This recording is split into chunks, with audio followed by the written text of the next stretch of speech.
नोंनि थाखायबा जेनेबा फिसालाया हाबा जानांगौ ना जानाङा आंनि थाखाय जायाबा थायो नोंनि बिहामजो नांगोन ना बिहामजो नांगोन ना नाङा थायो नामा नांगौ नांसिगौ दा ओरैनो बोर बिनानै मोननाय फिसाला बियो माथो खिन्थु बिहामजोखौ नांथारसिगौ आइनो नांगौथ' नोंसोर खाख्रबना होफैयाख' माथो नों नांगौ आइनोथ' आरो आंथ' बोलो होथारबाय एबारनो बोलो होथारबाय ओमफ्राय गावलाय माथो होनदों बिहामजो लागोन लाया आगाव बुंदों गोनो गोथो बिदिनो माने मदि सरखारसो बुंलाबाय थायोबा मदियालाय बै थादोंब्रा होननासो मदिजोंलाय मा दरखार दं जेनेबा नोङो बिमा बिफा हिसाबै नोङो बिहामजोखौ नांगोन नाङा मा नाङा जाखा हाब एबारनो जाथारनांगौ औ बिहामजो नायखाबाय नामा नायखान नायथ'वाखै हेलो गुड इभिनिं टु एभ्रिवान वेलकाम टु बेक माय राजु दन्स इउटुब चेनेल आं गासिखौबो दिनै राजु दन्स इउटुब चेनेलाव बरायना थालायबाय आङो दायो मोनसे जायगायाव थांगासिनो बे जाहैबाय जोंनि न'निफ्राय माने 300-400 मिटारनि गोजानाव आरो बे जाहैबाय आङो मोनसे दा थांबा मिथिगोन एसे मोजां खोन्थालांसै जायखिया थांग्रोसै नङा होमबा जोङो दायो फेमिलियैनो थांगोन मोनाया जाबाय दायो 5टा जाबाय खोमसि जाबाय आरो आङो बिसिनाव मानि थाखाय थांगोन आरो बियो आंनि मा जायो बेखौ एसे खोन्थालांसै आरो थांनानै मा खालामहैगोन आरो आं मा जाहैगोन आरो मा मावहैगोन बेखौबो एसे खोन्थालांसै नोंथांमोना आंजों थाबोबाय थाबानो जाबाय दायो नै नायदो बाहेरा ओरैबायदि खोमसि जाबाय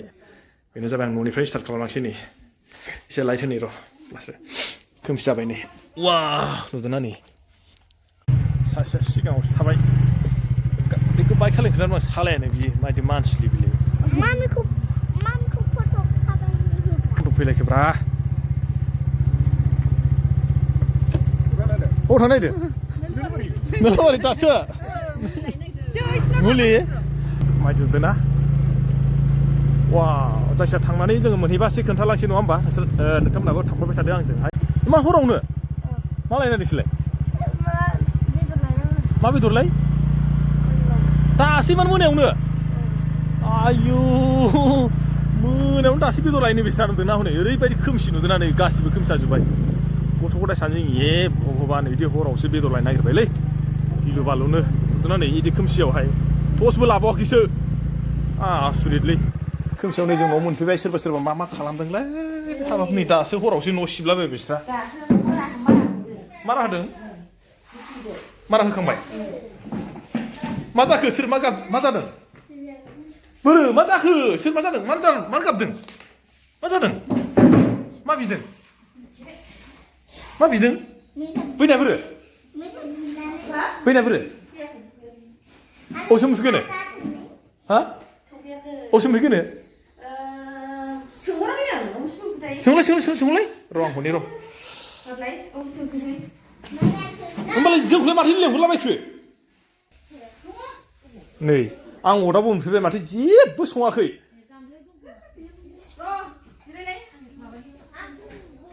नुदोंना नै ना खर'सो होबाय आंनो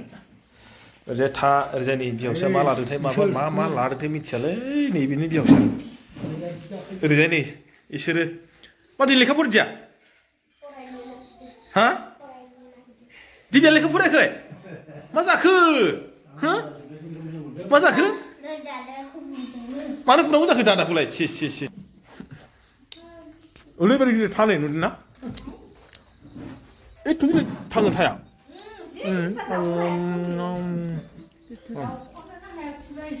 र' मा जानोलै खाजाबा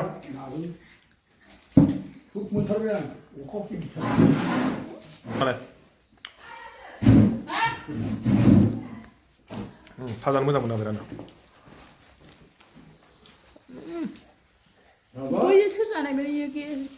मोजां ओरै बे सोरबा जानोसो आं जानांगौ आंथ' दाउ गोदान रोङा नालाय नै जोंना एकदम मिसेसासो आंना हिन्जावासो दाउखौ होथारसिन एबार गोदानाया गोदाग्रासोना जोंना नै आइखुनजा बिराद गिदिर दाउखौ गोदाखायोना हांसोखौ सासे आरो मबाइला बेस्थ' गोजांनायाव दहायनिफ्राय नै एखेबारे खामानि मावनाय बेस्राफ्रा बे रेस्टखौ मोनासै दाउदै प्रडाक्ट बानायबावसो ना नै बिसिनाव नुदोंना नै बे दाउदैया बिनिनो नायलाय एसे बोखोब्रा आं सट जाजां गिलायलांलै नै माने मटरनि दाउआ बिमा दाउ कयलार नामा लकेलसो लकेलसो बयबो बे लकेल बेबो लकेल बेबो लकेल नै ओमफ्राय बे दाउदैया माने कयलारना लकेल लकेल गोजालाय लकेल गोजा औ नुदोंना नै लकेलखौनो माने बे लकेलखौनो बिदि खालामनानै बे कारेन्ट होबाय थानांगौ औ गफाय होयो कारेन्ट होनानै ओमफ्राय हारसिं गफायो औ बेखौ खोब्बाय थानांगौ नामा अ खोबाबा बेयाव अर होबाय गरमजों अरा माला होगोन दा फैयो जयन खालामबा जाबाय ना अ हराव होयो औ ओइलाय ओइलाय नैसो होलाय नै बिदि माने बिदि लाइट होनानै माने गरम खालामनानै दोनबाय थानांगौ जाहैबाय माने माने नै बेफोरबायदि दाउआसो खोदोना होनसैलाय नाम्बार होनांगौ लकेल खा बियो गदाय गिबि बेबो लकेल एक दुइ बिदि होनांगौ नामा अ 7 8 नम्बर बिदि होनांगौ आदसा बुजिबाय आदसा आदसा दैलि होबाय थानांगौ हर सान अ हर सान जाबाय थागोन बिदि ओमफ्राय बे दाउसाया आरो बिनिनो दा गरमाव बैबो ओमफ्य बिसोरो आदारखौ माखौ होयो बेसे गिथार एंखुरबो जायो लकेल माबा ब्रयलार दानाबो होयो दा होनांसिगोन नै दैया ओमफ्राय इयाव खुरैयाव होदो नैबे बिनिफ्राय एसे गिदिरसिन आरो बिनिफ्राय बे देरसिन जायो गाथारो बिसोरखौ अ नैबे गिदिरफ्रा दहाय आं गाथारनायखौथ' बेयाव मानै सावजानाया दैलिक मानै माथाम ओरै थैयो माने नङाबा गाथारबाय थायो माने 50टा 40टा जासिगोन ज' दोनोबा आरो बिदि गाथारबाय माने ओंखायनो भाग भाग आदा बिदि ज' दोनोबा माने बे फिसा आरो बे गिदिरजों जुदि ज' दोनोबा माने गाथारलायि जाहैबाय आरो माने इयाव माखासे दंबायो 8टा 9टा अबाव अहाय आथालथाले नैबे दाउदैखौ माने दाहाय बेयाव सोसिनलाय जाहैबाय आरो नैबेयावहाय बक्सआव आरो बैयावबो दाउआ एसे गिदिर दंबाय नै बेनिख्रुइ गिदिरसिन अबाव दाउआलाय अबाव अ बेयाव आलदायाव दोनसैमोन अ बेखौ माने लकेल थारनानै दोनबाय आरो माने लकेलखा बे देरसिन अ बिनिफ्राय लाबोनाय बेयाव दोनफैबाय माने अ दा गाथारोना बिसोरो अ बिसोर गाथारो माने नुदोंना नै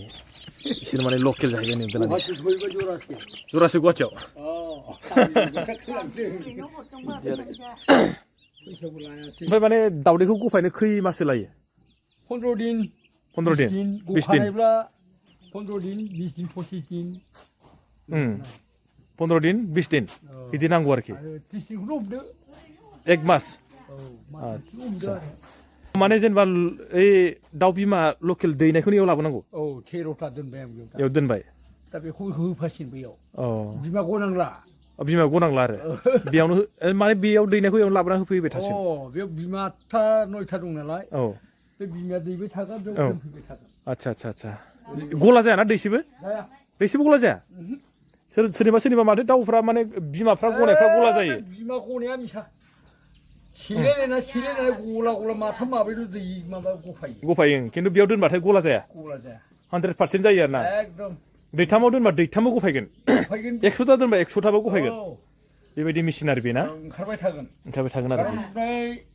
जिनिसा मा जायो आवगा भाषा दाउदैया थायोना ओंखायनो बै दा माबायावसो फिसा ओंखारनानैसो गोजांनानै दा गोजां बोथोर सिन जाबाय नालाय आदसा आदसा गोजांना थैयो दाख्लै गद गैथाराना अ कारेन्टनि सायाव जाहैबाय आरो ना औ कारेन्टनिसो खोथाबा कारेन्टआ गैयाबानो बे माने दाउआ एसे खिलमिल जाबाय आरो ओंखायनो कारेन्टखौ नांगौ जाहैबाय खस्थ' मोनो आरो बेसे गोजां जाना थानो बिदि आरो बे जाहैबाय आंनि बिखुनजो ओमफ्राय नैबे जाहैबाय आंनि बिहाव माने बियो आफादा खै बोसोर दंबायमोनलाय रिटायार जानो दा 25 जोबसै 25 मा मासाव अक्ट'बराव 25 अक्ट'बर माथो बारा गैला मायाव मावोमोनलाय आफाया सयल कनजारभेसनाव बेसेबां सननिफ्राय मावनाय 90 सननिफ्राय 90 जुलाइ मास 15 तारिख 1990 जुलाइ 15 तारिख माने रिटायार जासिगोन आरो नै ओमफ्राय बे जाहैबाय बिहावा बिखुनजो बे जाहैबाय बिहाव खोन्थाबाय ना माने मावबाबो मा होनो माखासे दाउनिबो प्रडाक्ट खालामो ओमफ्राय दायो आं दा फैनायाव माने आंनो दाउ मासे बुथारबाय आरो जेनेबा जों फैनाय हिसाबै बिजामादै आरो फिसाजो फैनाय हिसाबै माखौ खिथानो रोंनो माखौ खिथानो रोंनो जोंहाबोथ' थैनो बारा मा थैलाबायनांगौ जाखो थैयालै जाला माला थैलाबाय माबा थैलायनोसो गोथार बुंलाबायबाय मा थैलाबायनांगौ जाखो मा थैनो जोंनो आदार होबाय थायो मा थैनो मा थैलाबायनांगौ सोर नेपाल दं सालाय नेपाल गैया नङा दाख्लि फन हरनायाव दालाय नों बुंहराखैमोन ओमफ्राय दा मा नुदों बेलाय बुंथारा मा थैनांगौ मा थैनांगौ बे बुङोदों ओमफ्राय दा जेनेबा दे हमना ला नोंस्राथ' जेनेबा फिसाला सासे दङ बिहामजोथ' लायाखै ओमफ्राय बिनि सायाव मा बुंनो सानो फिसाजोखौ बिहामजो लाबोगोन लाबोआ खेखासो बुंबाय थायो नङा आइया मा होनगोन बिहामजोखौ नांगोन नाङा मुदिया बोरै थादों नांगौ नांगौ नांनायालाय ओमफ्राय आं थफ्ला बाना खारजानोसो गियो मा थफ्ला बाना गारजानो बिहामजो नङा फिसालाया अ जोंथ' नायनानै होफैगोन औ ओमफ्राय फिसालाया नाङा गारा आंनो मालायबा साखरि जाबासो लागोन खोमा बिदि होननानै हेक्टर मालायनि फिसाखौ आं लाबोबा लाबोनानै गोदाव सोराव जागोन ना बिदि नङा सोर बिदि होनो लाबा गोदाव सोराव जागोन होननानै नों सानदों आं सानदों मानो गोदाव सोराव जानांगौ जागोन माथो बेलेगफ्रालाय बिदिनो आरामसे जागासिनो माथो मालाय दंथारो माथो ओमफ्राय दा नोङो फिसालाखौ हाबा जाजानायखौ लुगैना लुबैया हाबा जाजानोथ' लुगैदों ओमफ्राय दा थफ्ला बाना खारबालाय मा हाबा जाजानायखौल' लुगैदों ओमफ्राय मेगनालाय माथो मोदै गखो आंना गखायो मानो गखो आंना मोदै मा होनो नोंनि फिसालानि थाखाय बिहामजोखौ नांगोन होनना बुंलाय नोङो नांनायाथ' नांगौ जावैसो ओमफ्राय नों सेबनानै हागोन जानो हाबा जाथारनांगौना जाथारनाङा फिसालाया नोंना जायानो होनखाबाय ओइनैसो मानो जाया फनानो फन नोंनिबा जानांगौना जानाङा फिसालाया हा जानांगौ आं जानायखौसो लुगैदों माला आं न'खर खानो हागोन बिदिसो सानगासिनो दं आं ओमफ्राय नोंसोर रायलायबा माथो होनो ओमफ्राय दाख्लैनो नै नों रायलायबा मा होनो नङा नों रायलायबा मा होनो ओमफ्राय नोंसोरनो दं आंथ' गैयाना अ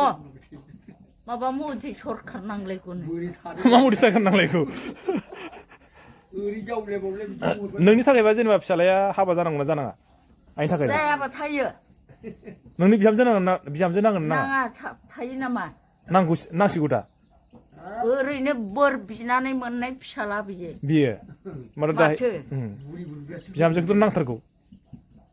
ओमफ्राय गावहासो मा सानदों ना साखरि नोंसोरनि सायाव बियो सानदोंना सानाखै साखरि जाबा लागोनसो सानदों ना मादोंथाय आं मिथिया खिन्थु बिहामजोखौ नांथारसिगौ आइनो नांगौथ' नोंसो खाख्रमना होफैयाख' लाग्रायासो मिथिगोन दा आफानिबालाय माथो नोङो नांगौ आंथ' आरो आंथ' बोलो होथारबाय एबारनो बोलो होथारबाय ओमफ्राय गावलाय माथो होनदों बिहामजो लागोन लाया गाव बुंदों गोनो गोथो बिदिनो माने मुदि सरखारसो बुंलाबाय थायो मुदियालाय बै थादोंब्रा होद मुदिजोंलाय मा दरखार दं मा दरखार नांगौ मा मुदिजों मा रुजुनांगौ जागोन ना आरो मुदिया जोंखौ जेनेबा नोङो बिमा बिफा हिसाबै नोङो बिहामजोखौ नांगोन नाङा मा नाङा जाखा हाब एबारनो जाथारनांगौ औ बिहामजो नायखाबाय नामा नायखानो नायथ'वाखै ना गावहा गोसोथोनाय दं नामा बेखौथ' सिन्था खालामदों आं दा नोंसोरजों रायलायनायाव माबायदि रायलायो रायलायनाया माबाफोर दं नामा गैया बिदि गैया आरोना बिदि बुङो आरोना बिराद दुखुनि बाथ्रा माने आङो आंनि माने बे खोथाखौ आं शेयार खालामनायनिथ' जेबो बाथ्रा नङामोन दायो दंहैयो आङो माने जानि बे जाबाय आफा माने बिफा आंनि बिहाव आरो ओमफ्राय ओरै थाबाय जोंहा बिखुनजो माने आंनि आइ आरो बिमा बिफा आरो सानैबो बुंबाय माने फिसाला सासे दङ एसे साखरि जायाबा आं लालानो बिदि जादों खोमा आरोना ओमफ्राय माने जाहैबाय माने सोरबा बायदिया साख्रि जाबाबो सोरबा बायदिया माने हिनजाव लाबाबो साख्रि जायो नङा होमबा ना हिनजाव लाबासो साननांगौनि जेबो बाथ्रा गैया आरो सोरबा सासे हिनजाव लाबा साख्रिया फैयो औ नङा आंहा नोमाखौ लानासो मोनदों मोनदोंथ' आरो नै आफायाबो माने हिनजाव लानासो साख्रि जादों जाहैबाय ओमफ्राय दा आइनिबा माने बिहामजोखौ नांगौ ना नाङा नांगौलै नाङाबा बोरै जानांगौ बनखौ दैखांनो हालाबा बेबो आंखौ मोनखांनानैसो 7 बोसोर सुखिदार खाथिनानै बिनि उनावसो ददे जोनोमबासो जेनेबा आंनि हिनजावा जोनोमबासो साख्रि जादों बिदि आरो खोथाया ओंखायनो आं बुंदों आरो सोरबाया माने हिनजाव लानाबो सोरनाबा खाफाला गेवो होननाय बेबायदि आरोना ओंखायनो दा आइयाबो जेनेबा बिहामजोखौ नांगोन नाङा बायदि बिहामजोखौ जानांसिगौ नांसिगौ दा बुंगासिनो दं माथो आंलाय बिहामजोखौ नांथारसिगौ लाग्राया लायोबाथ' नांथारसिगौथ' आरो बिदि आरो माथो बेबायदि खोथा माने मा जाहैबाय सोब खोथायाव बुङोबा माने जोंनावसो नाङो आरोखि ओंखायनो माने बिबोनां बिगुमैफ्रा माने नाङो ओंखायनो आङो सानबाय बेफोर खोथायाव बुंनायाव बोरैबा भिडिअ लानायाव बोरैबा बेनि खोथायाव फैबाय आरो गुमैनि खोथायाव जुदि गुमैया भिडिअखौ नुबा एसे गाज्रि मोननो हागौ थेवब्लाबो माने रायलायनाय मानायाव खोथाया ओंखारबाय नंगौ बारु समाय जानाय लोगो लोगो मानसिया मोनसे समायाव जा खामानि दङ बेखौ मावना लानांगौ आंबो सानो बिमा बिफा हिसाबै बिथांमोना जेनेबा डाइरेक्टलि बुंनो हायाबाबो नैबे आं दा जेनेखा सोंनाय फिननाय जादों बे खेथ्रआव बुंबाय आइयाबो बुंबाय आफायाबो बुंबाय माने लाथारनांसिगौ होननानै बुंनाय जाहैदों आरोखि दाउखौ गोदाखांनानै एवबाय सासे ओरैजाय माबा थोखौ थांनानै देबाय सासे नै संग्राया बे सासे गोदाग्रा नैबेनोमोन ओमफ्राय जोङो दायो जायै लोङै हरनि सम नालाय जायै लोङै आरामसे थांसै आरो नै नुबायना जायै लोङै जों दायो थांसै नोंथांमोननो माखासे खोन्थाबोनि नै बेबो माने फैनानै मा मावनो गोलोमजोबलायखो मोखां सुबाय बेनोमोन फैनायाबो लेट जाबाय थिग আছে लोगोफोर आङो दिनै आंनि माखासे फेमिलिफोरखौहाय खोन्थाबाय आंनि हिन्जावनि माखासे परियाल जेरै आंनि बिहाव आरो बिखुनजोजों लोगोसे आंनि हिन्जावनि फंबाय आरो हिन्जावनि फंबायनि हिन्जाव आरो आंनि हिन्जावनि बिब' आरो आंनि हिन्जावनि बिमा बिफा दिनै आं मालाबाबो भिडिअ'आव बेफोरबायदि खोन्थाफेराखैमोन दिनै खोन्थाबाय ओमफ्राय जोंहा सासे दहायो बुंदोंना जोंहा आइया बिखुनजो आरो बिहाव आरो आफाया बुंदों जाहैबाय माने सासे फिसाला दंबायो हाबा जायाखै जोंहा गुमैयाबो जुदि बिमा बिफानि जुदि खोथा बा न'खरनि सोरनिबा जुदि खोथा जुदि सानोब्ला आंनिबा माने हाबा जानायाबो मोजां होननानै आं सानो आरोखि बेखौनो आं दहायनिफ्राय फैनानै खिन्थु भिडिअखौ आं बिदि खालामनो होननानै सानाखैमोन दिनै माने फैनानै बोरैबा माने भिडिअआ